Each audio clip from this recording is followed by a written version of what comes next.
मैंने शादी के बाद पत्नी की पढ़ाई कराई, उसे खूब आज़ादी दी ताकि वो अफसर बने। उसने खूब मेहनत भी की, एसडीएम बन गई और अब किसी और की हो गई। ये आरोप है उस क्लास डी कर्मचारी का जिसकी पत्नी ने उसे धोखा दिया है।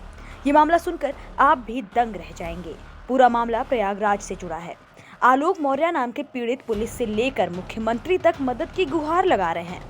हम सभी ने सूर्यवंशम फिल्म देखी है, जिसमें हीरा खूब मेहनत करता है ताकि उसकी होनहार पत्नी नौकरी पा जाए, उसका सपना सच हो जाए।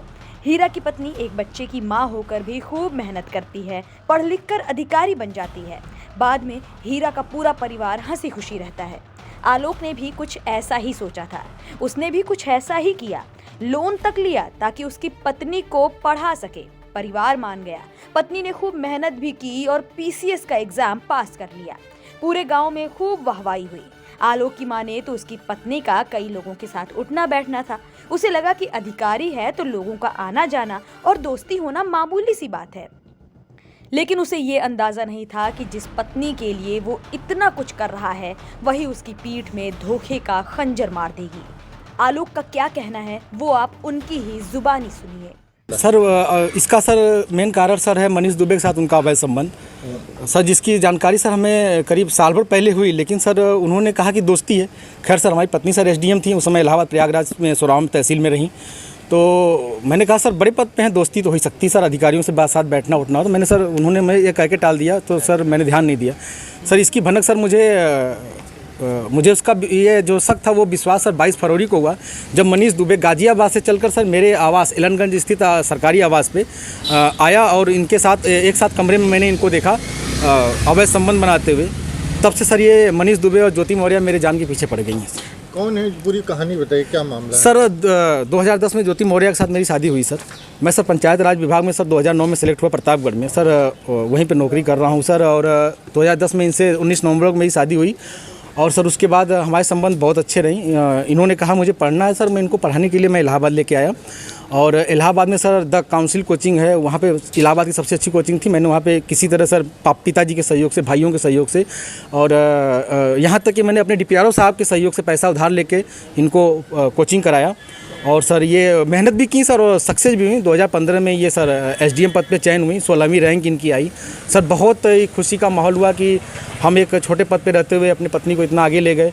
वो भी बहुत खुश थी, पूरा परिवार खुश था और सर बहुत अच्छा चल रहा था। लेकिन सर 2020 में ये मनीष दुबे जो जिला कमांडेंट होमगार्ड है, उसकी एंट्री होती है हम दोनों पति पत्नी के बीच में। और सर घर इतनी तबाही पे पहुंच चुका है कि घर तो टूट ही रहा है, बच्चे तो दूर हो ही रहे हैं, पत्नी दूर हो ही रही है सर। यहाँ तक कि मैं मुकदमा भी मेरे ऊपर हो गया है और मेरी मौत की साजिश भी रची जा रही है। क्या धमकी, आपको कोई धमकी दी उन्होंने? हाँ सर, उन्होंने फ़ोन पे सर अभी एक हफ्ते पहले फ़ोन पे सर उन्होंने हमारे गांव के किसी लड़के से बात की, तो उसने मुझे कॉन्फ्रेंस किया। तो उन्होंने उस पर कहा कि तो जो तुम काम कर रहे हो, जो ये जांचें करा रहे हो या करा रहे हो, इसके कारण तुम्हारी जल्दी से तुम मर जाओगे। हमने कहा ठीक है आप मरवा दीजिए। तो कहीं मैं नहीं मरवा रही हूँ, जो करवा रहे हो इसके कारण मारे जाओगे।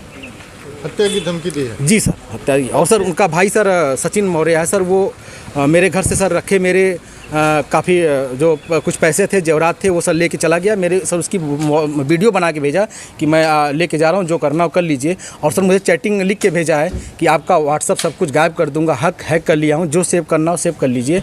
और सर उसने क्या किया कि मेरी सिम भी अपने पास रख लिया है, रख के यूज कर रहा है। मेरा बैंक अकाउंट है उसमें जुड़ा हुआ है सब कुछ, लेकिन सर वो मेरी जान पे सब लोग तुले हुए हैं सर। क्या वो आपसे तलाक मांग रही है? हाँ सर, उन्होंने मुझसे ऑडियो के माध्यम से कहा है, मुझे अभी तक कुछ ऐसा नोटिस तो नहीं मिला है, लेकिन सर उन्होंने कहा है कि तलाक प्यार से दे दीजिए, बवाल मत करिए, नहीं तो मैं आपको बर्बाद कर दूंगी। आपके डीपीआरओ से बात हो गई है, आपको बर्खास्त करा दूंगी, न नौकरी करने दूंगी न जीने दूंगी। आपने इसकी शिकायत कहाँ? सर इसकी शिकायत मैंने सर्वप्रथम सर उसी दिन धूमनगंज एसएचओ साहब से की। उन्होंने मुझे राजरूपुर पुलिस चौकी भेजा, मैं राजरूपुर पुलिस चौकी पे आवेदन दिया, लेकिन सर कोई सुनवाई नहीं हुई। फिर सर उसके बाद मैंने ये 25 अप्रैल की बात है, फिर मैंने 27 अप्रैल को सर उनको ये रजिस्ट्री के माध्यम से सर उनको भेजा, कमिश्नर साहब को भेजा। डीएम साहब खत्री साहब के यहाँ मैं खुद स्वयं उपस्थित हुआ हूँ, उनसे मैंने बात की कि सर आपके एसडीएम साहब हैं, ऐसा कर रही हैं।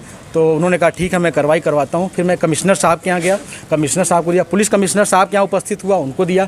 फिर कहीं सुनवाई नहीं हुई तो सर मैं डीजीपी साहब के पास गया, डीजीपी साहब ने मेरे बात को संज्ञान में लिया, लेकिन फिर भी सर आवेदन ले लिया गया, कोई कार्रवाई नहीं हुई। उसके बाद सर मैं DG home guard BK Maurya sir के पास गया, उनके यहाँ से मुझे सर कुछ उम्मीद की लौ दिखाई दी, क्योंकि उन्होंने मेरे आवेदन को तुरंत संज्ञान में लिया और टीम गठित कर दी है। डीआईजी इलाहाबाद उसकी जांच कर रहे हैं। मुझे सर कुछ उम्मीद लग रही है कि मुझे कहीं न कहीं हो सकता है न्याय मिले और मेरी जान बच जाए। आपको बता दें, आलोक ने अपनी पत्नी पर जान से मारने की धमकी देने तक के संगीन आरोप लगाए हैं। बताया जा रहा है कि आलोक की पत्नी ने भी आलोक और अपने ससुराल पर दहेज मांगने, बदनाम करने और उत्पीड़न करने जैसे मामले धूमनगंज थाने में दर्ज कराए हैं। आलोक की माने तो उन्हें अधिकारी पत्नी के खिलाफ शिकायत करने में खूब मेहनत भी करनी पड़ी और थाने से लेकर मुख्यमंत्री तक उन्होंने शिकायत की। आलोक की माने तो उन्हें सिर्फ डीजी होमगार्ड से उम्मीद है कि उनकी शायद मदद हो जाए। आपको बता दें, आलोक ने इस बाबत कई सबूत साझा किए हैं, जिसमें उन्होंने कॉल रिकॉर्डिंग भी शेयर की है। साथ ही साथ आलोक ने एक डायरी भी दिखाई है, जिसमें ये दिखाया गया है कि उनकी पत्नी ने अब तक किससे कितनी वसूली की है। बहरहाल मामले पर जांच बैठाई गई है। दूसरी ओर सोशल मीडिया पर भी लोग महिला अधिकारी को खूब खरी खोटी सुना रहे हैं और आलोक के लिए न्याय की मांग कर रहे हैं। इस मामले पर आगे क्या होगा, ये देखने वाली बात होगी, क्योंकि एक तरफ जहां सोशल मीडिया पर लोग आलोक के समर्थन में लगातार कमेंट कर रहे हैं और न्याय की मांग कर रहे हैं, दूसरी ओर उसकी पत्नी भी तलाक लेने की बात पर अड़ी हुई है। आलोक की 2 बेटियां भी हैं। आलोक परेशान है कि उनका और उनकी 2 बेटियों का क्या होगा। उनका परिवार टूट रहा है।